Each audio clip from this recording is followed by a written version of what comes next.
Today's guest is a driver. He's an operator. He's a chauffeur, you feel me? A chauffeur. I met him in South Carolina when I was a recipient of his services. He is a one of one. I'm grateful to learn all about the world of chauffeuring. Today's guest is Stan, the chauffeur.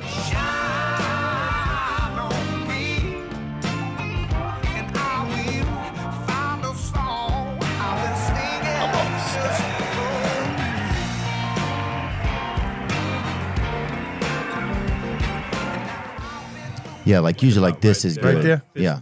Okay. This way it's not too static again. But now if you get locked up like this, then you can move this. Oh, you know what I'm saying? I'll loosen up and wiggle around. Whatever you got to do. I'm that Muhammad Ali listener, baby. You feel me, dog? I hear it all. I don't miss a beat. No, and then, you know, as emotions go, you know, you move around and wiggle the neck, you know, you laugh here and there. Yeah, you got different pieces inside of you, bro. Yeah. And that's how it works, man. Stan, hold on, I know this. Stan Boileau. Boye. Damn. Well, I don't know how y'all say it in Louisiana. Yeah. But in New York, all my life, it's been Boye. Boye, son. Boye, dog. I like that, bro. I wonder what it means. Probably beautiful or something. It means a beautiful place or thing. Ooh, that's it. And that's part of the BS that I tell the women. You do? Because my name, Stanford means a hard rock or stone. Mm-hmm. Boye means a beautiful place or thing. Mm-hmm. So like I tell them, within that hard rock, if you could get inside of it, it's a beautiful place. Ooh. It's like a gemstone in there. Yeah, it's some real bullshit to lay on them, though. Oh, you got to lay it on like that. That's how you do it, man. Well, one thing I noticed about you right when I met you, because you and I met, I went to a South Carolina football game a few weeks ago. Yes. And you're a chauffeur. Yes. And so you pulled right up on us, and immediately we were like, wow. Yeah. This something is going on here. This guy got loose, you know? We were laughing immediately. Oh. You know? Well, we were having so much fun, man. And is that where you're from, South Carolina? No, I'm from the Bronx. Ooh. I love the Bronx. So you started out there, or what happened? Like, how did it go? Was your family was there? What was y'all doing over there? Well, in 95, my first wife left me and she went to Charlotte. Her mother was an IBM exec, and I used to go to see my daughter once a month. That kind of got to be expensive. So in 97, I literally walked off the corner in the Bronx, got on the Greyhound bus, and went to Charlotte because my first ex-wife's mother told me that if I was serious about changing my life, she would give me a shot. Mm. I stayed with her briefly until we had a conversation where she told me that I'm supposed to be giving her something more than just rent while I'm staying in her house. Oh, no. She was looking for a little bit of limb, huh? And I asked her, what are you talking about? Because I do your grass, I do the laundry, I don't bring anybody here. What more do you want? She told me I was a man and that she's pretty sure I could figure this one out. Dang, she wanted that interior design. I said to her, are you talking about the bonus plan? And she said to me, whatever you want to call it. Dang. And she said to me, it's my house, my rules. If you don't like it, find another place to stay. I moved out the next morning and I've been off and running since. Dang. And that's it. You said, look, I'm going to make my own choice for me. Why didn't you make that choice, though? Was there something about it? It's just that wasn't in your, that just wasn't in your DNA to say, I'm going to provide that for you ladies? No, first of all, that was my first wife's mother. Oh, I didn't realize. My first wife and I are really still cool. And that's my oldest daughter's mother. Oh, I didn't realize. Yeah, I think I missed a beat of the story. Yeah, nah, first ex-wife's mother. Oof. And yes, my daughter knows. Yeah. My ex-mother-in-law and I, we have survived that. Mm-hmm. We don't even think about that no more. Oh, that's a speed bump, man. Was she using at the time or something? Well, we all potheads. Yeah, okay. So you never know. Somebody gets a little bit high, you don't know who you fucking. Man, dog, not me. Oh, yeah, you're right about that, bro. Type shit, boy. You're right about that, me. bro. No, because I knew you see things like that would surface back later, and my daughter might have resented that. You made the choice that you had to make as a man. Yeah. So, all right, so you're down there in Charlotte. You end up down there. You head down there. You live with your ex-wife, her mother. Briefly. And stuff gets a little wild down there, and you're like, man, I got to get back out in the world. This ain't the spot for me. Yes. Was that it? And is that when you started chauffeuring down there in Charlotte? When did you get behind the wheel, big dog? I started chauffeuring in 99. As a result, I was driving a truck on the highway one day going to Raleigh, and a guy in an SUV kept riding next to me, trying to get my attention. Coming from the Bronx with that Bronx mentality, I'm thinking it's a hijacking. So I started dipping the truck towards his SUV. And then the window lowered down, and he said to me he wanted to talk to me about a driving job. We got off the next exit. His name was Shane. He was from Miami, and he told me that he needed a driver for his stretch navigator. I had never driven a limo before. I decided to take the opportunity, and it gave me a feeling, man, and I've never looked back. I mean, every guy wants to look good driving a nice car, burning somebody else's gas, and getting paid for it. Woo! And I really enjoy it. I mean, it is me now. Oh, when you pull up, I was like, this is it was this ensemble, bro. Yes. It wasn't like I was going with you, you were taking, it was like, this is an adventure. You are welcome to Stanganistan, baby. Yeah. You know what I'm saying? That's what it felt like. I enjoyed myself that particular evening. Oh, Yes. we had a great time, man. What are some of the things with chauffeuring? Like, do you have a code of ethics and conduct? Like, what are some things you have to remember as a chauffeur? What I have to remember is, as a chauffeur, first of all, it's not about you as a driver. Your job is to make sure that your guests have a good night. They enjoy themselves. Safe driving, great customer service. Make sure they enjoy themselves. If you have a sprinter, make sure they know how to, work the music, the AC. You have to do a lot of ear hustling. If you hear the women say something like somebody has to go to the bathroom, you're supposed to hit them. Hey, listen, group, we're going to make a stop because I have to go to the bathroom. Oh. If you hear them say something like they're running out of beer or they need some more soda or water, then that's when I'll hit them with hey, y'all, listen, I'm going to stop at a convenience store because I need a Mountain Dew. I see, put it on you. Bingo. You always have to try to stay a step ahead of them. Mm-hmm. Make sure that wherever the venue is that they're going is safe for them. Amen. You have that responsibility. And if you have women, and I'm a male driver, I make sure that them women are safe. I have 7 sisters. But that particular evening that I have those ladies, they are my sisters and my daughters. Yeah, because people don't know, like, when they're getting in with a driver, what their mentality is, Mm-hmm. What are some of the worst things that, like, passengers can do, kind of, man? What's the type of shit that... Throw up. Throw up in my vehicle. And what you talking about, vomit? Yes, from being excessively drunk. Yeah. I had a guy one night, he's hanging out the window throwing up, and then I was in Charlotte, and he asked me to pull over. I pulled over, let him throw up. Another time I had a group that I was taking down to Orangeburg in a Sprinter on a Monday. No, excuse me, it might have been about a Tuesday morning. I won't say the name of the organization, and the guy started screaming, hey, Stan, stop. I pulled over on I-26 and let this guy Earl out the window. And he was vomiting? Yeah. Yeah. Yeah. But things that I detest are somebody that's too drunk because you can't rationale with them. You can't reason with them. And then normally when somebody has been drinking a whole lot, the evening is going to go downhill. Amen. Every time. I mean, that's a given no matter what's going on. Yes. And you ever have anybody try to get them out there to hustle to get a bag or something, get a little bag of dope or something like that?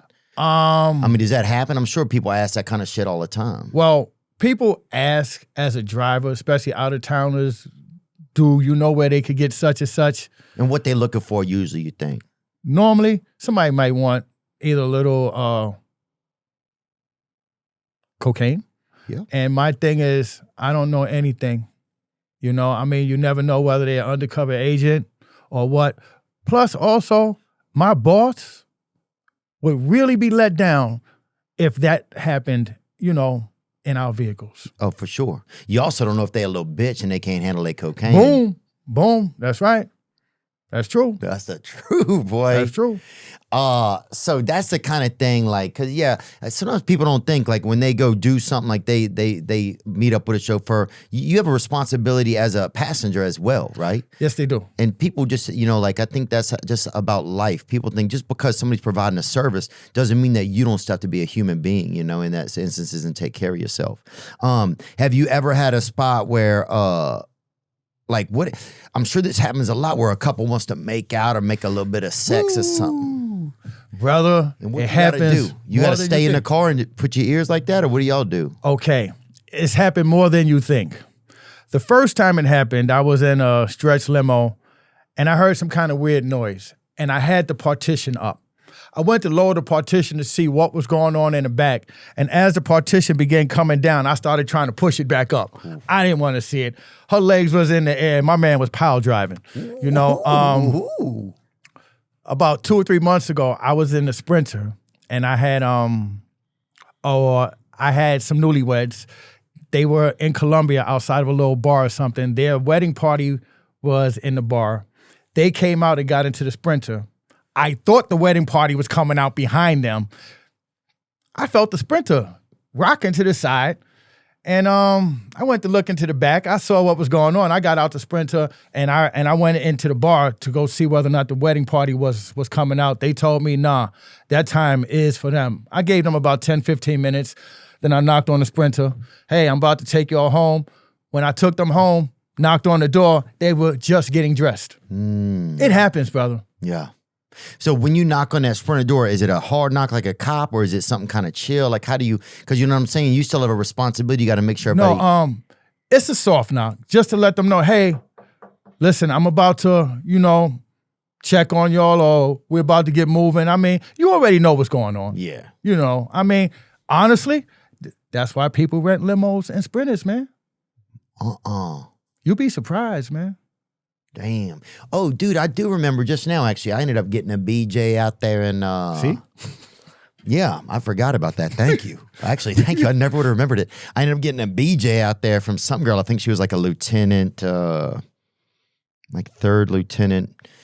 I don't know what was happening to her. I don't know if she was missing something. I don't remember what happened to her. She'd been in the military for a while.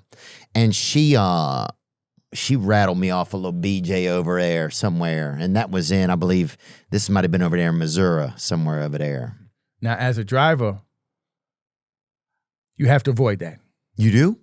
Oh, them trying to give it to you. I do. Got it. I don't know what any other driver does. Mm-hmm. But my thing is, I have 2 daughters in total, including my god sisters. I have 7 sisters.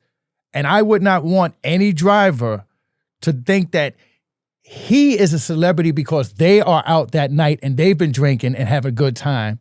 And they may be hitting on him for him to go for it. They're hitting on you because they're drunk. They don't know you. They don't even mean to. They just out having a good time. Right. Don't go for it. Yeah. Don't do that. It's a trap, huh? Yeah. Have you heard stories of drivers going for it and anything happening to them? I've heard drivers brag about going for it. I would never. I actually avoid it. I have run before. I have lied. Really? You got to run off? Yes. You ever have to lock a woman in a car and just get away? No, I want them out the car so I can get away. Got it. Yeah, that's better. Better idea. Yes. One lady actually had me call my mother 3 o'clock in the morning, and I woke my mother up because this lady was gifted. I had 2 ladies in Charlotte one Saturday. Now they were at the Breakfast Club having a good time. Okay. They were really drunk. They lived across the street from the Panthers practice facility. Mm-hmm. Now, once again, I have 7 sisters. So my intent is always to walk the women to their doors. I walked this lady to her door, and as we went to shake hands, she took these 2 fingers and this thumb and stuck them in her mouth. And she was holding my arm over here, and I'm trying to get it from her.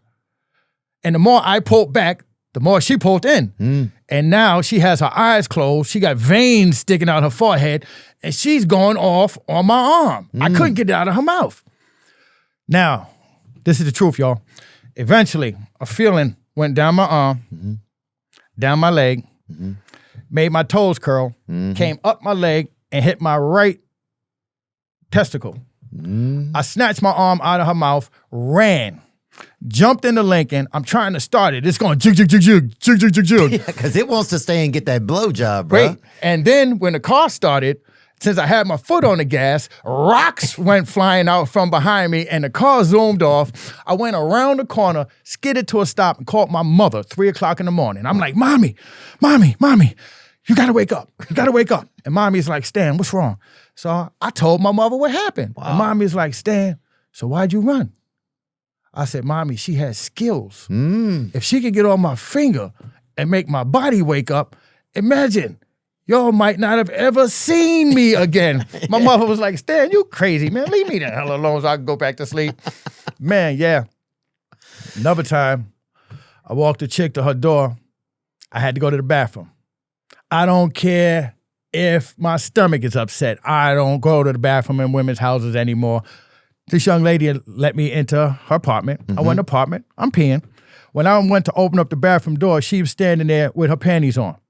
No bra, no clothes, no nothing. What kind of panties was it, you think, if you had to guess? They were some little flowery little joints, man. Dang, boy. And come on, springtime, she baby. wanted me to go for it, and I lied. What'd she say? Did she say something, or was she standing there just kind of rocking her body, or what? She told me that she wanted to give me a tour of the apartment, and she wanted to show me her bed. And when I told her that I wasn't going for it, she told me that the guy I was driving for, once again, Shane, with the Stretch Navigator, that Shane told her that she could have me because he was having her friend that he picked up, 2 chicks in the strip club Onyx in Charlotte. Dang, bro. I got out of that, y'all. I told the young lady that there were condoms in the limo, and I was going down in the limo to go grab a couple of condoms. I got in that car, and yeah, y'all, I peeled out of there. I've said that kind of shit. Damn, bro. I remember one time I couldn't get an erection, right? And I don't know if you guys deal with that in the black community or whatever, but I couldn't get an erection, you know, a white erection or whatever. Man, it happened to me before. Yeah. And so I told a girl, I was like, oh, I'm going to go get some condoms. She's looking at me like, for what? You know what I'm saying, bro? But I was trying to make an excuse to get out of there, bro. Yeah. And, bro, I've been going 8 years going to get them condoms. I ain't been back there since, dog. God damn. Actually, that type of issue, and I'm going to be honest, y'all, since we talking, that's what made me leave cocaine alone. Really? 3 times, it had me dead. The first time, I was confused. The second time, I'm like, wait a minute. The third time, I knew it, and I was with my second wife. That was my last time that I used it because how she made me feel so stupid when she was sitting there plucking it, talking about, look at this. What am I supposed to do with this? What's wrong with this? What did you do? And I'm sitting there feeling dumb and dumb. And I said to myself, ain't no woman on the planet gonna ever make me feel like this. And I have not touched it since. How long did you use it for, Stan? Be honest with me, bro, because I've been down that road. I might have started using cocaine when I was about 15, maybe 16, and I stopped at 33. A lot of that had to do with lifestyle in the Bronx. Growing up with the guys that controlled my part of the Bronx. Oh, I see. I mean, whether it was a coke, whether it was a heroin, my guys were narco terrorists. So it was always there. It was always around. Like, will you see it, like were you at school seeing it after school? Were you not in school? Were you seeing it, like, just on the playgrounds? Like, did they have gang members that had, like, what was it like, you mean? No, like, when you say guys that controlled the area, take me on that. Like, what was your neighborhood like growing up? Like, take me through a little bit of that. I'm from the Bronx. I come off 169th Street, Washington Avenue, in the Marvin Senior neighborhood. Our projects was called Claremont Village. It's a good project. Recently, there's been a few shootings, but this is America, so that's going to happen. Yeah, we don't need everybody. But one thing that I can say about that particular neighborhood, if it wasn't for a man named Mr. Curtis Johnson, he was responsible for the schools being open, for evening basketball, for the Friday night hip-hop shows. He got the summer youth employment, the free turkeys, the free cheese, the bus rides, the great adventures, the pool mobile, the skate mobile, all of that used to come in like the neighborhood. Johnson, what was the pool mobile? A big giant truck that came to the projects that had a pool in it. Nah, motherfucker, you tripping now, bro. You serious, Stan? Yeah, and what? Hold on. First, let's back up, man. Yeah, man. In the summer, they used to have like every now and then, like the skate mobile would come through. it's an impoverished neighborhood. So those things that we don't have, skates. And so what was that? They would just hand out skates to everybody? Nope, you had to give up your sneakers. Okay. And, they would give out skates. And then where would you skate, in the street? Yes, because it was blocked off. Got it. So there was a block off an area. Yeah. The truck would come with the skates and everybody would get them. Yeah. Wow, it's so cool. Yeah. But just the way that creates a neighborhood event, But then they would close off in front of Claremont Center and a large truck would come with a pool. What? Like, what do you mean? Yes. And we would have pool mobiles, skate mobiles. No, look at this. I've never block parties. I never seen this. We had parades. Johnson was a good dude, man. Yeah, this is it. And this right here on Perplexity says, New York formerly operated mobile swimming pools called swimmobiles. Yep. Essentially pools attached to trucks that could be parked on residential streets during the 1960s and 70s. These swimmobiles provided underserved neighborhoods access to swimming. While the era of true mobile pools is over, there have been recent proposals for pop-up or portable pools, such as dumpster pools and temporary pool installations. What happened to those pools? Can you look that up for me really quick? I think it might have been a budget thing. People phased it out. New York City's swimmobiles disappeared, mostly due to changes in pool filtration standards, which made mobile pools harder to maintain and operate legally. So lawsuit shit. Somebody probably got some infection. Some asshole, and they had to fucking make a big deal out of it instead of putting some ointment on it. Yeah. The bitch. Additionally, budget cuts made it difficult for the city to support their upkeep. Many fell into disrepair by the early 1980s. Also, the rising number of permanent public and private pools also reduced the need for a mobile solution. Wow. So when would the mobile pool pull up? Like, what was that like? Various times during the summer. It's like when they closed off 169th Street between 3rd and Washington, there was always something going on for us, whether it was the skate mobile, the pool mobile, or just a block party, it was always something. But when they would close off the street, that's the reason why I don't get on skates, man. I do not do skates. Why? I could never skate. I was that stiff kid who would put the skates on and just float until I could either touch a building or go to a car or something. Yeah, I'm not good on wheels like that and shit. I'm not good. I'm that gingerbread man. I'm just kind of stiff. Yeah. And one day I was on the skates and I'm going towards like the rope. I will never forget this, man. And this girl pulled the rope back as I got near it. And then she let the rope go. And I woke up later on. Whew. I don't get on skates, man. Skates ain't for me, man. I woke up later on. Bitcoin just hit an all-time high, baby, which is pretty wild considering that it was at only about $60,000 last year. When I need more Bitcoin, MoonPay is always the first app that I open because it doesn't force you to buy a whole coin and it's super easy to use. MoonPay is also one of the biggest partners on the show, and I'm excited to share that I've made the decision to accept my compensation from them in Bitcoin instead of US dollars. I'm planning to hold and save that Bitcoin in my MoonPay account. The Bitcoin will sit in a digital MoonPay wallet that nobody can access except for moi. The US dollar continues to fluctuate in value, so by making this decision, I'm diversifying my portfolio and hopefully earning more from our partnership than I would have otherwise. Remember, while MoonPay makes buying crypto straightforward, it's essential to do your own research and understand the risks involved. Crypto trading can be volatile, and you could lose your investment. MoonPay is a tool to facilitate your transactions, not a source of financial advice. Trade responsibly. What does the future hold for business? Ask 9 experts and you'll get 10 answers. It's a bull market. It's a bear market. It's a raccoon market. Rates will rise or fall. Inflation's up or down. Can someone invent a crystal ball, please? Until they do, over 43,000 businesses have future-proofed their business with NetSuite by Oracle, the #1 AI cloud ERP, bringing accounting, financial management, inventory, and HR into one fluid platform. With one unified business management suite, there's one source of truth, giving you the visibility and control you need to make quick decisions.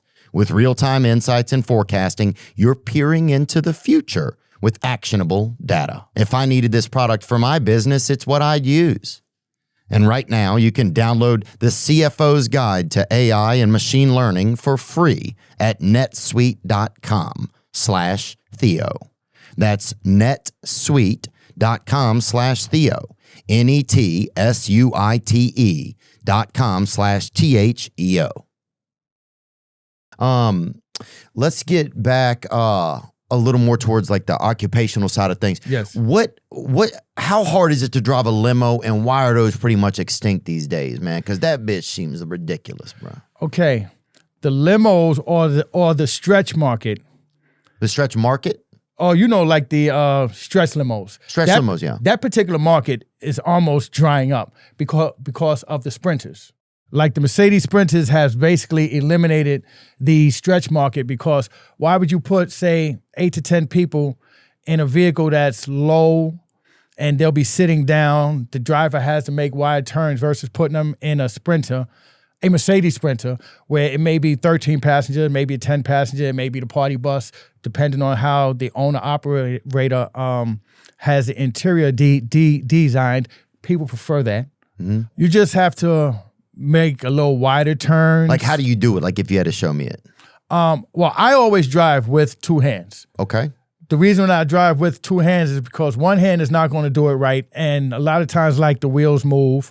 You have to constantly look into your mirrors. And you have to always make sure you have distance between you and the vehicle in front of you, because those vehicles don't stop on a dime. And a lot of times, like the public, people will see like the Sprinter or they'll see like a limo and they'll try and undercut you and stop short. Come on, dog. You don't have to do that, man. As if they trying to cause an accident. Mm-hmm. I'm constantly sweeping my mirrors. I'm going from left to right constantly. I'm constantly looking in like your middle mirror if you have one, but most of the time you won't if it's a stretch. If it's a Sprinter, you're not going to have that either. So you have to really learn how to use your mirrors. Keep the space in front of you. You have to be a really good driver as well as taking care of your charge. Yeah. Of your people. I mean, Would have been some situations that have gotten a little sketch out there for you, like on the road? Like, what's some of the most harrowing situations you've had to deal with? Okay, I was in Charlotte, and one thing as a limo driver is that you're not supposed to, pick up, person that's hasn't been booked. I was at the bowling alley in Charlotte off of Park Road. I dropped somebody off over there, and I was about to leave. A guy came out the bowling alley, and he asked me if I was going to the uptown Charlotte area. And I was like, yeah. And he said to me how he had never been in a limo before, and, could I just take him? I figured, the guy was bowling. It's nothing. I'll take him. So he got into the limo, and I pulled off. And then the guy asked me, he said to me, hey, is it true that as a chauffeur, you're not supposed to be armed? And I was like, yeah, why? He said to me, so what would you do if somebody's robbing you? I was like, man, I ain't even worried about that. And then the guy said to me, man, look, what would you do if I'm robbing you? And I turned around and looked at him, and I said to him, why? And then the guy said to me, man, because this is a robbery. Ooh. And I said to the dude, okay, it's like this, man, because now, he messed up. I said to the guy, it's like this, man. I practiced this. Yeah. It's like this. I could hit my brake, open the door and roll out and let the car go. And I showed him how I had the door open. I said to him, man, I practiced that. I said, but nah, it's like this. If you have a gun, I roll out the door and the car keeps going. Said to him, now, if you have a knife, that means that you have to be up on me. And if you're up on me, because the guy was, leaning close, I said to him, man, if you're up on me, here's what's going to happen. My foot hit the gas hit the floor. I turned the corner. He fell all over the car. I'm doing about 90 miles an hour in Charlotte, about 2 o'clock in the morning, looking for a cop, turning corners, driving wild, skidding and all of this stuff. The guy's falling all over the place. He's telling me I'm crazy. Something's wrong with me. And I'm hollering at like him, we're both dying tonight. Yeah, let's die. And like I said to him, my family know I can drive. Yeah. I'm surgical behind the wheel. Yeah. So if I hit a building, they gonna know something was going down in this car, man. And then I skidded to a stop, and I said to him, "You can get out now." The guy got out, put his weapon away. He had his finger up in the air. He telling me, "Man, you're crazy. F you, this, that, and the other." And I'm sitting there going, "Wait, how about the robbery, man? What happened? Where you going?" Man, fuck him. But that's the kind of shit, bro, that you got to be prepared for. Yes, you do. Yeah. What about another instance? You pulled up at a gas station and you refueling the coach, and then somebody come up, something happened over there. I'm sure you run into I'm sure you run into some characters out there, man. Take me through some of that, Stan. You do, but that's where the Bronx. That's where that 169th That's where you know what's going in. on. We like, right, yeah. Like I tell people, yo, dog, don't walk up on me, man. Right. I'm a different dude, man. Yeah. I tell them, don't do that. Yeah. I keep a lawyer on a speed dial. His name is Ken Snow. He's in Charlotte, y'all. He's good too. I tell people, do not walk up on me, man, because if I got to take off the glasses, we getting down. Yeah. I take off the glasses for two things. They both begin with an F. Fighting and, you know, and I tell people, do not walk up on me. Yeah. Oh, 100%, man. 100%, dog. That's the thing, yeah. You got to tell people, do not walk up on me. Do not walk over here sometimes. Yeah, man. Yeah. No, because I have this $200,000 vehicle and I have people. I may have somebody who's a $200 million person with me. I don't want anything to happen to that person. It's not my responsibility to be executive protection, but I'm not going to let something happen to somebody who's with me. Right, that's part of the gang. Right. There. I mean, me and that person will stomp somebody out together. And do you keep a blade on you? Do you keep a pistol on you? No. Are you allowed to keep that thing on you? Some people do. I'm an anti-gun guy. Okay. I'm anti-gun. But I know you've had a blade on you before. You told me a story about blading out a dude, huh? Oh, yeah, what man. Oh, man. This guy, he was a home contracting scam artist named Mickey Moore. My house in Charlotte that I had bought and renovated, it had a HVAC problem. Now, once again, y'all, I'm a reject from the projects. I don't know any of the language as far as that central AC and the HVAC and all of that stuff. So my HVAC, their heat went out. A friend of mine put me in touch with a friend of his who worked for a guy. They came over to the house. The guy said all the right things. He blew smoke up my ass. You know, he told me everything. Oh, yeah, the Native American shit. I mean, he told me everything that I needed to hear. My at that time girlfriend was saying to me, "Stan, something sounds funny about this." And I told her, "No, well, he's a friend of this dude here. Let's let him do the job." Well, and did he have a ponytail or anything? What did he look like? Mickey Moore, well, come to find out, heroin user, heroin dealer, pill user, pill dealer.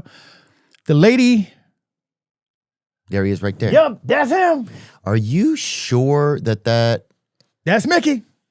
Oh, yeah, I've seen this guy. He does all those Jesse Ventura impersonations. This guy here, he had a company in Charlotte called CSC of the Carolinas. Mm-hmm. The lady before me, an 87-year-old lady, he scammed her for $43,000. Ooh, pop. Then when he got me for $10,000. No. He took out a perfectly good HVAC system that only needed to have a fuse changed. Mm-hmm. And dig this, y'all, he incorrectly installed a highly defective unit that he must have bought off the marketplace or from some bogus place that had turned my crawl space into a foot of mud. He put a blender in that bitch. He took out a regular HVAC system and he put a fucking a 2-story microwave in that. We bitch, literally bro. had poison gas coming through the floor. Another air conditioning company cut off my gas. They threatened to. I mean, I was having headaches and stuff. That's because he put a lawnmower in that bitch. He put a riding lawnmower where your fucking HVAC's supposed Then to he be. vandalized my central air, figuring that I'm not going to know. State Farm noticed the paperwork was incorrect, and they called me and said to me, "Man, we're investigating you for fraud." And I'm like, "What are you talking about?" And then when they explained it to me, and then I'm like, "Wait a minute."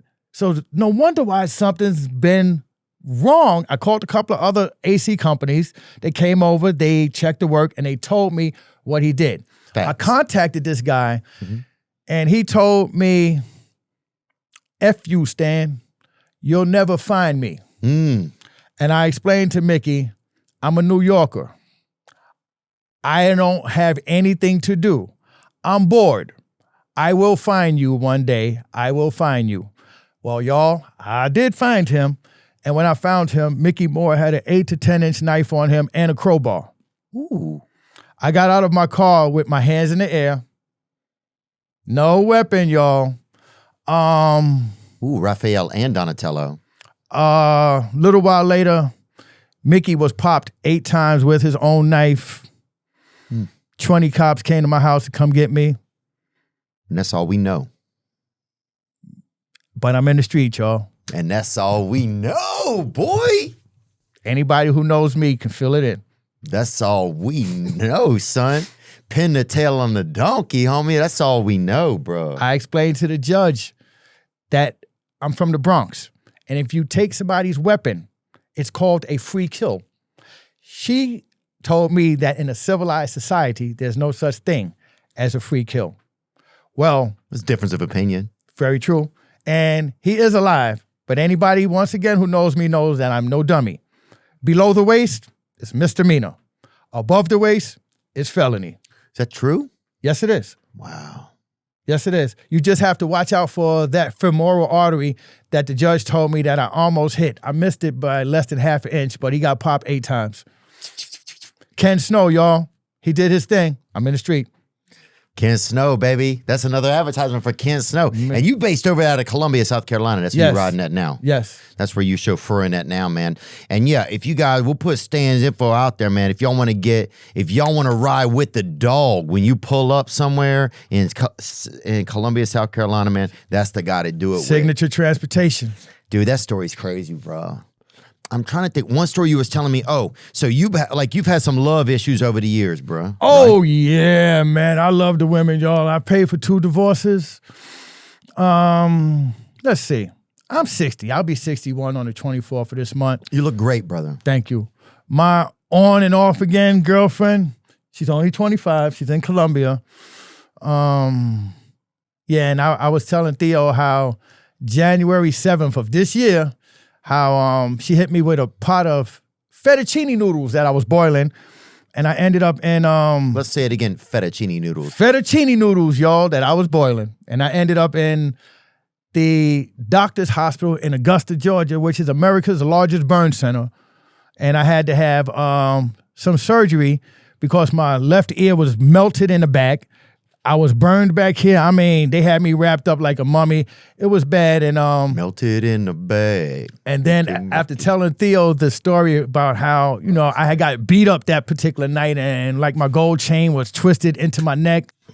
Take us And- through it, Stan. Well- Take us through it. Take us out of the, you know what I'm saying? I mean, no judgment. She was drunk that particular night. She came by my apartment. And, once again, drunk people, it's hard to rationalize this, that, and the other. Oh yeah, they be wildin'. Yeah, she was upset about a few things. I'm in the kitchen. I'm trying to make some. I'm frying some chicken parmesan. Making the fettuccine noodles and making the vegetables and like this pushing and shoving. I'm trying to get her out the kitchen, and then when she grabbed a hold of my chain and started, choking me.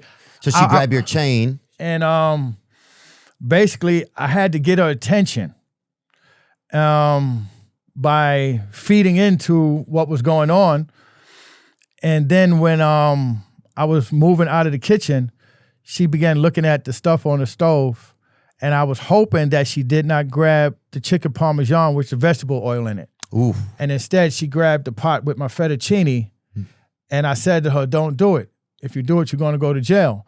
And then she picked it up. And as I turned to run, I felt it hit me. Ooh. And when it hit me, I ran out of my door and I was screaming, "You really burnt me." And then my dog, Snowy started trying to attack her then. I went back into my apartment, but I had already called the police. I left my door open. And that's when the cops showed up. And when the cops showed up, was there water in the pot too, or just in hot noodles? Water was on the floor. But were they boiling? And was the noodles boiling? That's what I'm asking. They were boiling when she threw them on me. Ooh, Yeah, bruh. man. So would you have rather, in hindsight, got hit by that entree, by that chicken parm, or you think the Nah. Fettuccine or the fettuccine noodles? Given a choice, the fettuccine was better because the chicken parm was in vegetable oil, and that would have really torn me up. And how did that feel when that first hit you, man? When that chini hit you, bro? It stung. It stung something fierce. I screamed, "Ah! This shit stings!" And I ran out my door and I said to her, "You burnt me." There you are right now, and that's it. I went back inside, and she was telling me at that time, she realized what she did then. And did you have a shirt on? Did you put your hands in the air? Did you get down on the ground? Did you put some milk on it? Like, what did you do? You know, I did not do anything to it. I did not touch it. And when the police and the EMTs came, they were literally picking noodles and stuff off me. It stung like crazy. I didn't do anything. I didn't even touch it. I mean, later on, I went to bed. The next day. You went to bed? Eventually, I went to sleep just like that. Did you put the gauze on? No. I didn't do anything because I didn't think it was bad. Honestly. Then the next day, I went to see a friend of mine to borrow some money. Yeah. But I noticed that it was dripping over there. It was really wet. And when my friend looked at my head, he said to me, "What happened to you?" And I didn't say anything. And he said to me, "Who did that to you?" And then the tears just started rolling. Oh. So he knew. And his or yours? No. Whose tears? My tears started rolling. Ah. And then, damn, look at this shit here. You look like a model in one of those like fashion shows or something. And what my friend said to me was, this is like some BCBRG Max Azaria, bro. They sent me actually, it's my friend Scott that owns Signature Transportation. He's like my boss, friend, big brother. Scott told me to go to the emergency room. So I went to the emergency room, and when I walked into the emergency room, they didn't take my name or anything. They just walked me into the back. You hit the express lane? Wait, dig this now. They took me into a room. 3 doctors came in there. They didn't touch me. They walked around me and they looked. And one doctor said to me, "Sir, there's nothing we can do for you here. You have to go to Augusta." And I said, "What's in Augusta?" He said, "America's largest burn center." And I said to him, "Yeah, well, okay, I'll go." Let's do it. They calling you up to the big leagues, baby. Now, bear in mind, I'm in a little shock. So they gave me the referral, and they told me the referral is for 7 o'clock tomorrow morning. And they wrapped you up like this or no? No, they just sent me home. Because this shit looked like they got you in a damn to-go box right here. I went home and took a shower, not knowing that I shouldn't have did that. You can't feel it, bro? I'm in shock. Oh, my bad, man. And then I smoked me some herb, and I went to sleep. I got up the next morning, got in my car, and I drove to Augusta. And was it still dripping a little? Still dripping. And what's dripping? Is it dripping us into your shirt or what's popping? It's getting on my clothes. Does it smell like fettuccine at all? No. Or like a little bit of garlic or Parmesan? It was just weird because it felt like sweat on one part of my body. Yeah. Fuck, you a damn side item I didn't know that the back of my ear was literally melting. I mean, I was literally messed up. I went to Augusta. Damn, bro, look at this shit, bro. You look like a damn black astronaut, bro. They got you fucking looking like you going to space right there, bro. But the crazy thing is, man, like I tell anybody, Stan, they got you. She didn't mean to hurt me. She was intoxicated. Oh no, I'm not saying that. No, I'm saying as bad as it looks. Right. Yeah, that's it's just as bad as it looks. I can honestly say, because I still deal with her to this day. Yeah. People ask me why all the time. I go, why? Life is life. Shit happens. Love is love too, man. And that's the thing. I'm 60. She's 25. And I'm going to say this publicly, y'all. I love the shit out this young lady. I don't know why, but I do. We go through it all the time. But look at Belichick. He on that shit, bruh. I mean, and this happened, and the police wanted to arrest her. They were trying to convince me to let them press felony charges on them. Felony for the fettuccine? And I'm telling them no. I'm telling them, no, first of all, she has 2 boys. Who's going to raise her sons? Got to be 2 more young black men in the system. We not having that. Right. And my thing was, she was intoxicated and emotional. It's not like she did it. Had she not been intoxicated, it would have never happened. She's beautiful, like most people. Right, but yeah, it's not like alcohol changes your personality in everyone. Oh, yeah. It's not like she's hiding in the woods sober with a fucking pan of, nah, man. You know, Orzo or Angel Hair Pasta or something. She'd pop out and hit you with that bitch. This was something that was drunken and then it happened. Boom, yeah. And God, it's crazy. I mean, that's my baby. That's your girl, yeah. That's my baby. Well, look, we love who we love, bro. That's right. That's the thing. That's right. We love who we love. That's right. And that's sometimes how, that's one of really the interesting things about love, I think, Stan. It's crazy. It's weird. It's crazy, bro. You can't even explain it. And everyone I know tells me, Stan, stay away from her. She's not right for you. Everybody she knows tells her, oh, F him. Stay away from that dude. He's too old for you. Oh, that's an old man, this, that, and the other. But like I tell her, okay, I'm a little older, but ask your friends, do they have a good man? Do they have any man? Ask your family. Do they have a better man? I mean, I don't cheat. I don't drink. I'm in bed by 10 unless I'm working. I mean, I go out the house to walk the dog, buy my herb, get my Mountain Dews and my Dutch Masters. I mean, I don't go nowhere. Look, that's a South Carolina fitness routine, man. I mean, she still has a decent guy here. I don't care how people feel about me. Type shit, man. But my thing is, when it comes to her, I'm there for her. Right. You know? I mean, that's the interesting thing about love, man. Some days love is a sitcom. Some days it's a scary movie. Some days it's just the same movie over and over and over again that you really are at peace watching. Like, but to be honest, I can't take much more of that particular madness. The drinking. No, the madness that goes with the whole relationship. I mean, the whole madness. I mean, I'm 60 years old. I'll be 61 in another 2-3 weeks.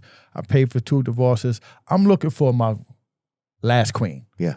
I want real. I want a woman. I want my woman. I want somebody to make me happy for this last, I'm 61, y'all. How much more time do I have? I think you got a lot of time, bro. Well, because you seem like that guy they ain't going to get rid of.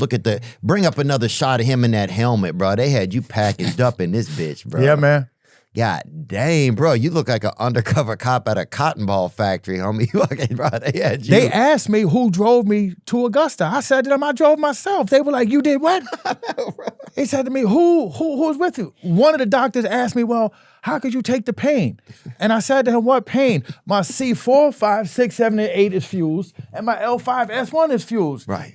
I could do pain. Yeah. I mean, other than it stinging, I was literally in shock. Yeah, you a damn Lego person at that point, man. That's nothing. We've gotten past that. We have a decent friendship. I mean, like anything else, it goes up and down. But right about now, it's beginning to get old. And yeah, you got to see what else is. Look, it needs to evolve. If it's going to, it would be nice for it to evolve into a better place. Boom. Amen, I mean, man. And that's okay to say that, man. Either be real with me or be gone so that somebody else can go on and get this dude here that's a good dude. Gang. And that's my mantra to her. Either you take advantage and let's be real and let's stop with the BS, or let's go our separate ways so that you could do you and I can find that woman that's actually out there looking for me. Because trust me, she's out there looking for me. Amen. This episode is sponsored by BetterHelp.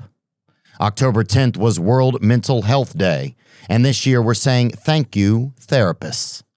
BetterHelp therapists have helped over 5 million people worldwide on their mental health journeys. That's millions of stories, millions of journeys. Moments in therapy like the right question, a safe space to feel, or a small win can change lives. BetterHelp therapists work according to a strict code of conduct and are fully licensed in the U.S. With over 30,000 therapists, BetterHelp is the world's largest online therapy platform, having served over 5 million people globally, and it works, with an average rating of 4.9 out of 5 for a live session based on over 1.7 million client reviews. This World Mental Health Day, we're celebrating the therapists who've helped millions of people take a step forward. If you're ready to find the right therapist for you, BetterHelp can help you start that journey. Our listeners get 10% off their first month at betterhelp.com/Theo. That's betterhelp.com/THEO. Is pornography causing a problem in your life? Do you find yourself watching porno for longer periods of time and having trouble stopping? Is porn affecting your relationship or dating life? Well, you're certainly not alone. Watching pornography has become so commonplace today, and oftentimes men use porn to numb the pain of loneliness, boredom, anxiety, and depression. Shame and stigma prevent men from talking about these issues and getting help for them. I want to introduce you to my friend Steve. Steve is the founder of Valor Recovery, a program to help men overcome porn abuse and sexual compulsivity. Steve is a long-term sexual recovery member and has personally overcome the emotional and spiritual despair of abusing pornography and has dedicated his life to empowering men to do the same. Steve is an amazing person, and he is a close friend of mine. I mean that. Valor Recovery helps men to develop the tools necessary to have a healthier sex life. Their coaches are in long-term recovery and will be your partner, mentor, and spiritual guide to transcend these problematic behaviors. To learn more about Valor Recovery, please visit them at www.valorrecoverycoaching.com or email them at admin@valorrecoverycoaching.com. Thank you.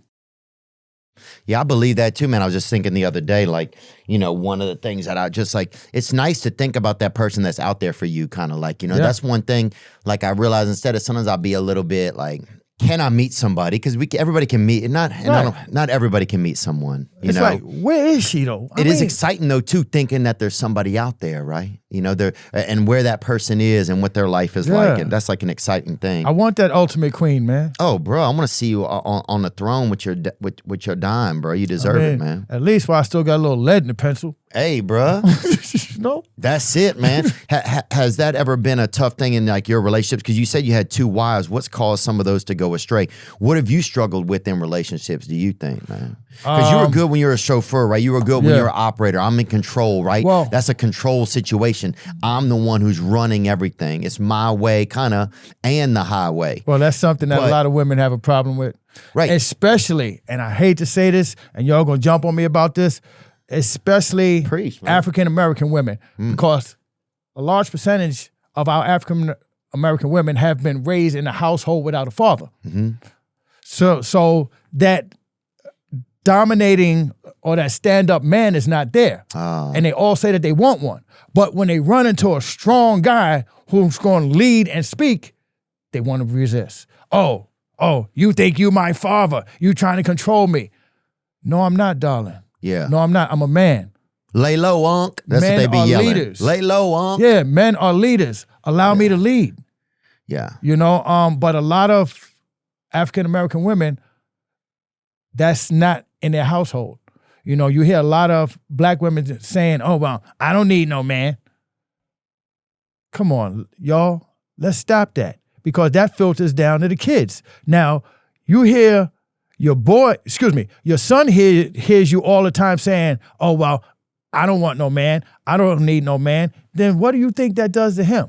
That lowers his self-esteem, and that makes you raise a weak man. Your daughters pick up on that same mindset. I don't need no man. And they grow up being resistant, to guys trying to lead them. And see, that's a world that I don't know about, because it's not part of, it's part of my universe because I live in the universe, but it's not part of like my world. I don't have a lot of experience in that space. But you've struggled in marriage and stuff. Like, what is it like, how do you think, if you look back on your own life, you could have been better at being somebody who loves? Okay. Or is love? First wife. I was streetwise, running in the street, hanging on Washington Avenue. Were you wearing jerseys and shit like that? No. I've never been a Jersey dude. Always dress nice. I've never been one to wear. Wearing cologne back then or what? Yes. Yeah. What kind? At first, it was Lagerfeld. And now, like these glasses, it's Prada. Bring up that Lagerfeld. Let me get a little look at that bottle. Called Lagerfeld. You know, Bring like up that shit. That splash. Bingo. The original. The classic. The classic, baby. Man. That splash, baby. I remember growing up. Big Stan got that splash. One on of my him. older brothers, a guy named Tony Pennell that I really love, right? I would put on like my Lagerfeld and T would say, yo, Ice, because that's my nickname in the Bronx. Yo, man, that stuff got you smell like a wet paper bag, man. Take that off. But the women would be doing things like, woo, who's wearing that? And I'd be going, hey, yo, T, see? And Tony be going, yo, Ice, but I don't need that to pull him. And my man TP used to pull him. Hey. He ain't need no Lagerfeld. He ain't need no Lagerfeld, huh? Look, that cologne, baby, that's the bird seed, and that have them flocking over, bro. Yeah. That's how it is, man. But now it's Prada. I love that Prada.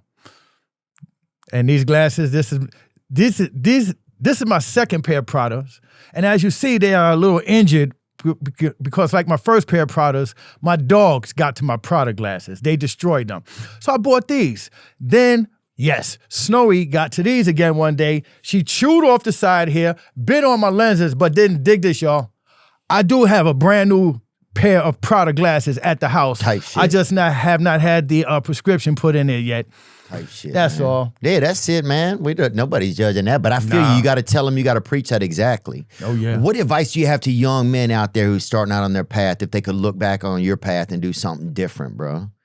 Or what have you learned in your life so far, man? Because you're at an interesting spot, right? Yes. You're entering that third trimester of your life, right? Like, and it's kind of like the master class of life in a lot of ways. That's when you can give the best advice. Yeah, when you have at least the most experience to share from.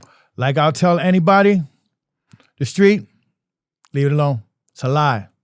It's a lie. You young guys, you want that street credibility? It's a lie. You want to sell drugs? It's a lie. You'll end up in jail, okay? You will end up killing your own dreams. This is what you do. You stay in school. Get that education, y'all. Go to college. Get that education. I mean, like I told my son, Ricky, when like he was telling me he didn't want to be a nerd, I said to him, why, Ricky? I told him that's where I made my mistake, okay? Because I wanted to be in with the in crowd, okay? I got tired of being teased, picked on, called the professor, the scientist. So what did I do? I started being with the bad kids. I started dropping my grades. I told my son, Ricky, it's okay to be a nerd, all right? And he's like, nerd? I said, Bill Gates. Okay?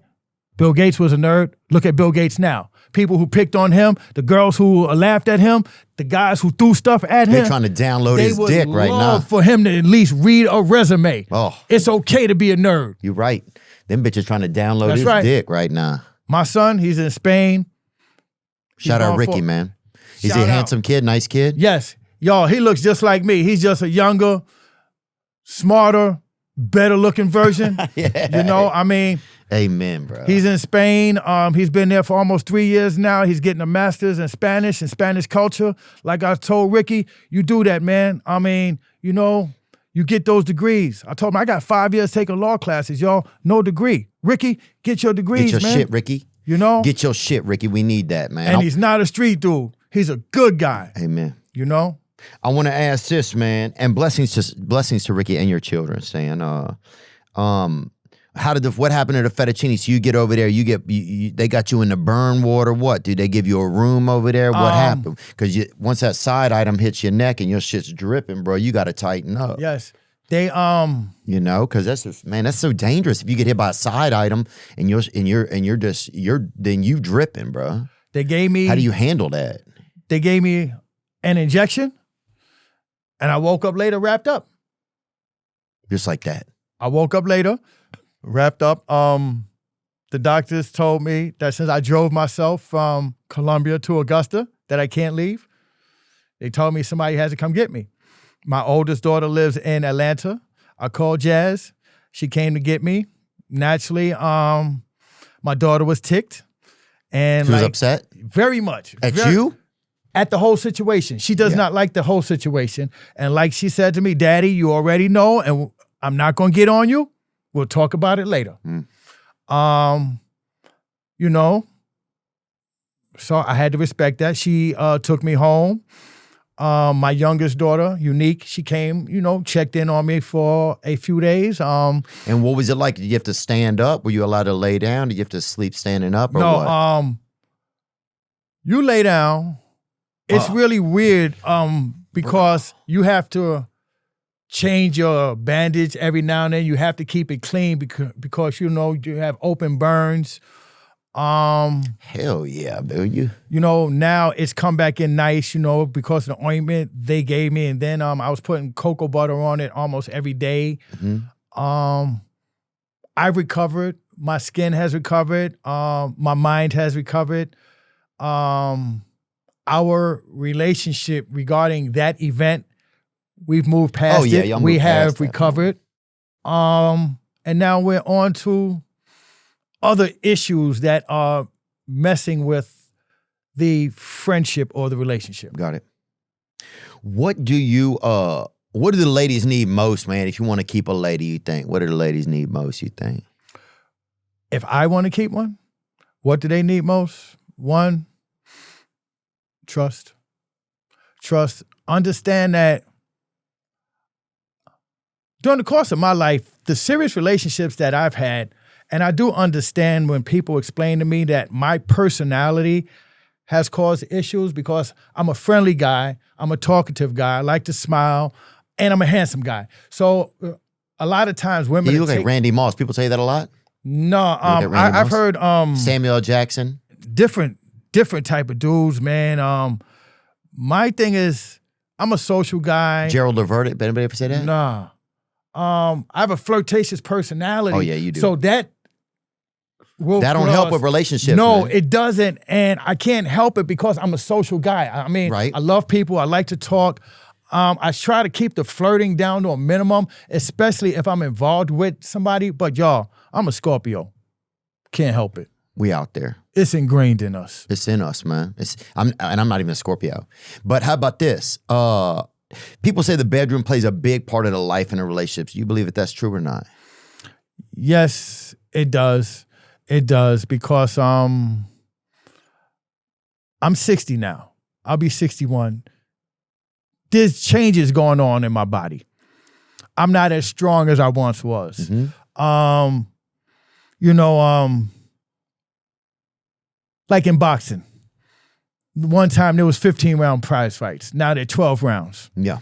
My body's beginning to fail. It's different.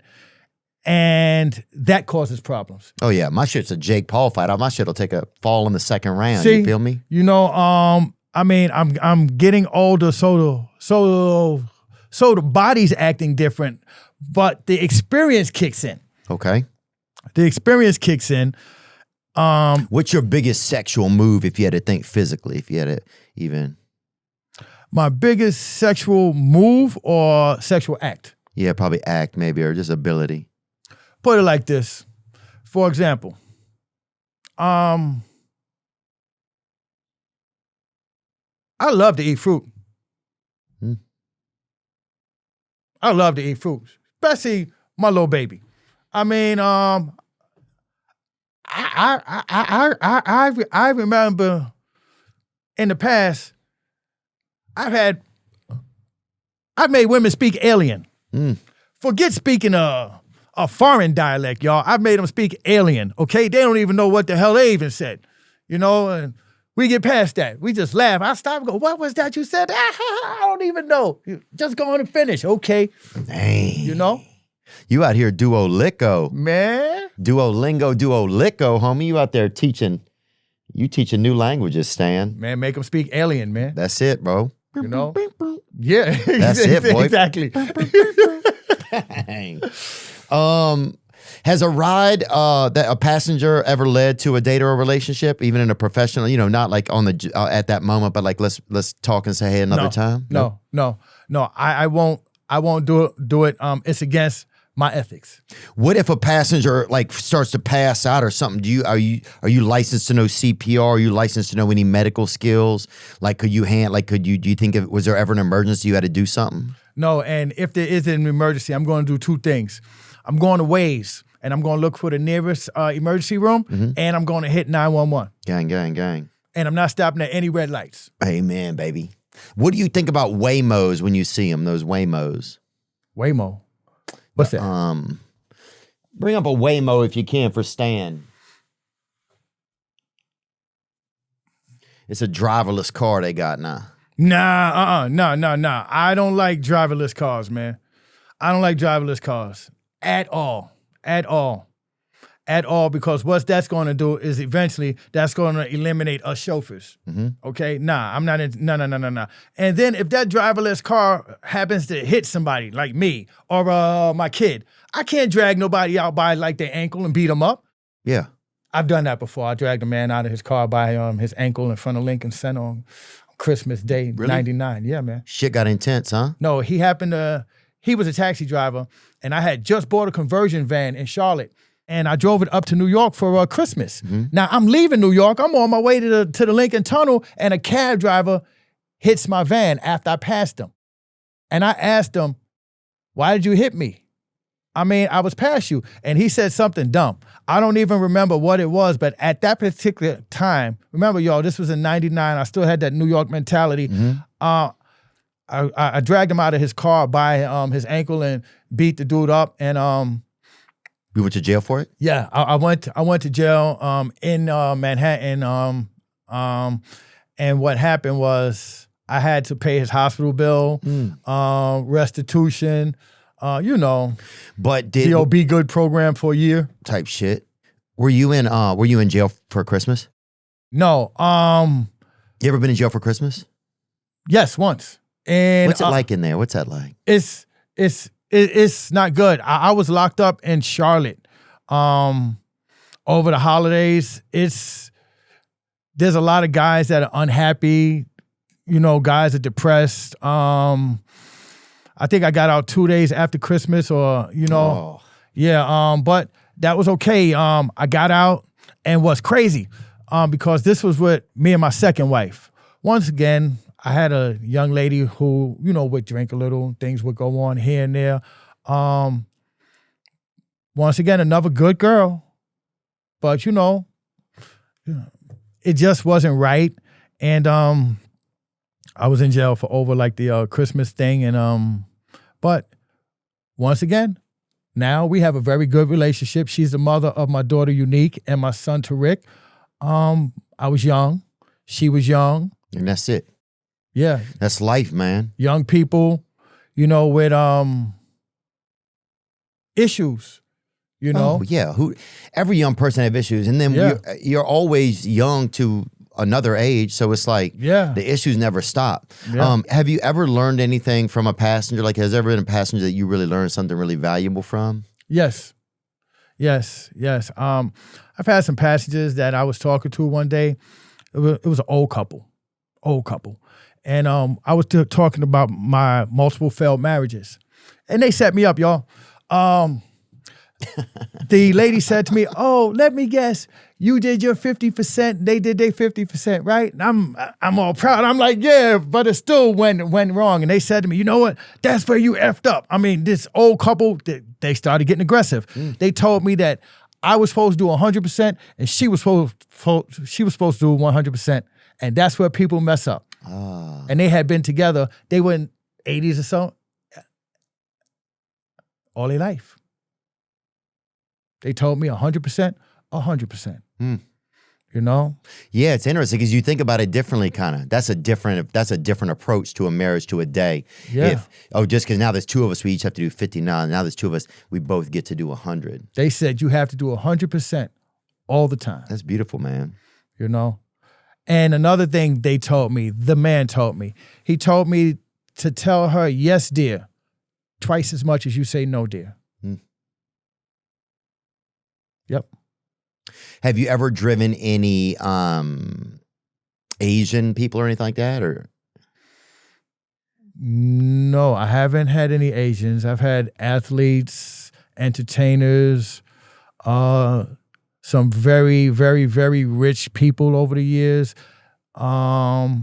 regular people. I really love the common man. Oh, yeah. I love the, Saturday night people. You know, those that are looking to have a good time. Especially South Carolina, man. They got such a good energy over there. Yeah. You know, because y'all got the palmettos kind of milling around. You got big energy over there. You got the beach not too far away. You know, I mean, from North and South Carolina, they have a good location because you have the beach, whether it's Myrtle Beach, let's see, Charleston, you know, you have Fayetteville that you figure 2-3 hours away going east. Then you have 2-3 hours away going west. You begin to go into the mountains in North and South Carolina. You go a little further, you're over here in Tennessee. I mean, it's great. We don't get snow. You know, we don't really have to worry too much about the hurricanes. I mean, it's great, but you definitely have to worry about mosquitoes. And you got to worry about these bad bitches pulling up. Man, they got the women down here. Oh. The South has the women, and since the weather's a little warmer, you know, the women wear a little less. You know, make a man burn out his retina or something, man. I know, bro. That's why you got them glasses, bro. Detach a cornea looking at them, man. You know? Wow, bro. I you hurt my own neck. That's what really happened. That's why you had that thing on. You hurt your neck. Wait. That's like, I tell people, since I have this fused neck, I be telling them, man, hey, my neck is on a swivel. I mean, it's like this now. That's another thing that it's good for the ladies. I got a metal neck, brother. Oof. Yeah, man. We gonna be, I got a metal neck. You know, hey, you got time, miss. We gonna be here for a while. Yeah, I got that. Oh, here come old metal neck. You know what I mean? Yeah. You know? Like, God dang, that's like just attaching your kitten to a little hitching post, baby. Here come old metal neck. Put some money in the meter. Man. We gonna be here. To see 4, 5, 6, 7, and 8. It's all fused. It's titanium. But most people, they don't have this type mobility. I mean, most people with this much surgery, they're a little messed up. Yeah. Not this For some reason, nah, man. I mean, the only thing that I can't do is hardcore things. I don't lift up stuff. I can't run because my back is fused, but I'm 60, 61. I'm not playing basketball no more. So where am I running? You're chilling, bro. Right. Yeah. You know? All you doing is running into your future, Stan, and that's what sounds exciting. What I do love, man, is that you're still excited about your life. You're excited about your future. You're excited about, like, you know, love, making love, continuing to have love out of the people you have in your life, or the possibility of new love coming in your life, man. That's what life's about, man. And I think that's one thing that just your energy is, it's infectious, man. It's electric, y'all. It's electric. If people want to see you when they come in, we'll put your info so people can reach out and Chauffeur with Stan, man. It's a one-of-a-kind adventure. I'm telling y'all, it's the Stan experience. We got picked up, man. It was me, my buddy CB, my buddy, who else was with us? It was 3 guys with you. It was me, my buddy CB, DJ, Parker, and me. Yeah. That's it. My tall friend Parker was there too. It was a tall guy. Bro, we pulled up at that Wendy's, bro. We pulled up at the Wendy's and told that lady at the front you was a domestic abuser. Remember that? Yeah. We had the young lady and she was still flirting with you. At the Wendy's, tongue-tied. Yeah. And she was still flirting with you. She tried to give you an extra little freeze it cup. Nah, I mean, And then that lady, remember we had to pull a forward to get that last sandwich. When they say that shit, we're the only person in line. I'm like, can you pull forward and wait? Yeah, that's right. Yeah, just talking about pull up. And I happen to look in the mirror. I'm like, what, is there a crowd behind us or something? You know what I mean? Bro, just make 4 sandwiches. It's like they can make 3, but they can't make 4, man. Yeah, they had to come up talking about, well, it's a special order. Yeah, dang, bro. I mean, that's what you do. Yeah. But blessings, man. That was a great experience. We had a great time, man. I just want to thank you so much for coming and hanging out. So anybody could be a chauffeur, but it's not just you driving, it's driving an experience for people. Is setting yourself secondary to your customer, making sure to keep space between you and the car in front of you. Yeah. Keep your head on a swivel. And make sure that they have a good time. And make sure that they have a good time. Yeah. That's what Stan does, man. Stan, thank you so much, bro, for spending time and hanging out, bro. All the love. Good luck to the Gamecocks the rest of the season, man. Yeah.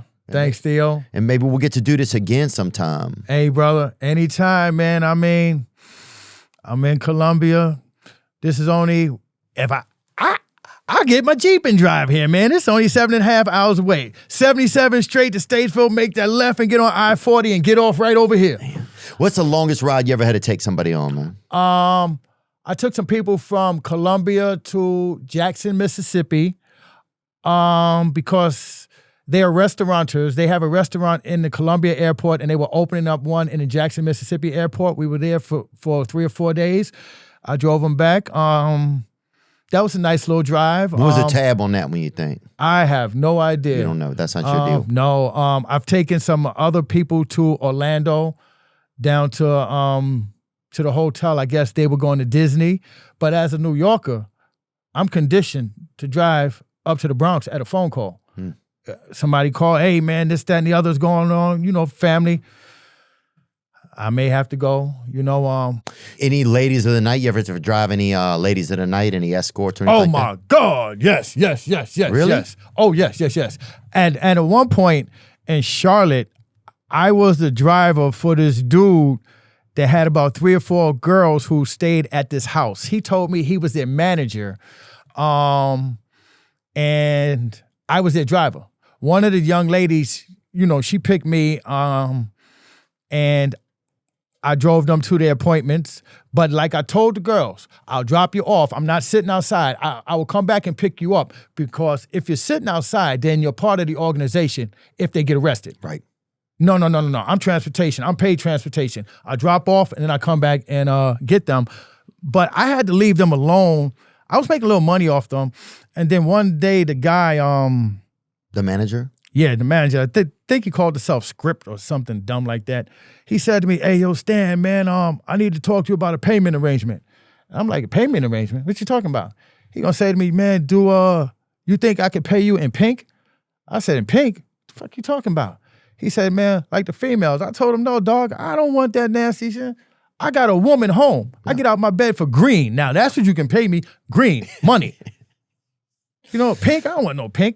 And what did it seem like, them ladies? It seemed like they were doing okay? Because that's a fair job. They just out there getting their money. Brother, them young ladies are all cute.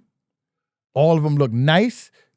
Mondays and like Thursdays, they're going to do their nails. Something like Wednesdays. Thursdays would be nails and hair because they got to get ready for the weekend. Monday, they trying to straighten themselves up from the weekend. Tuesday and Wednesday hit the gym a little. Yeah, they were cool. What I didn't like was when the girls would try and flash to her like me. Whoa, wait a minute. That shit doesn't impress me. Matter of fact, put that away. I don't need that. Nah. Put that away. That's not part of the thing, Yeah, because that's a big industry, man. I have friends that work in sex work and stuff like that, and that's a big industry. And, what else was I thinking about? Oh, yeah, let me see this. This is one more thing, actually. I want to say this. Is stabbing someone above the waist worse than below the waist legally? Stabbing someone above the waist is generally considered more serious legally because it increases the risk of severe injury or death. Legal consequences for stabbing above the waist can be harsher, as it may be classified as attempted murder. That's it. Stabbing below the waist, while still a serious felony, may sometimes be considered less immediately life-threatening unless it causes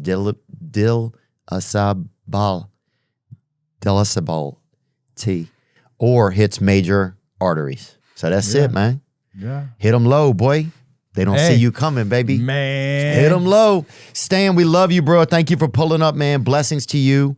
And we'll see you in the future, baby. Yes. And other than that, people, if you're looking for me, you can also keep an eye on the OG poet, because I do poetry, y'all, and I'm fierce. He is. I've heard him do some last time we were in your car, right before you dropped us off. You did a couple for us. Maybe we'll have you come back and do some next time, man, Stan. Yeah. Other than that, people, y'all know how to contact me.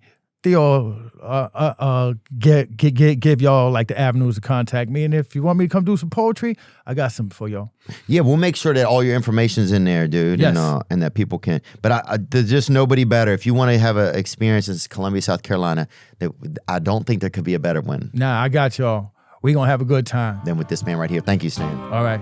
Now I'm just floating on the breeze, and I feel I'm falling like these leaves. I must be cornerstone.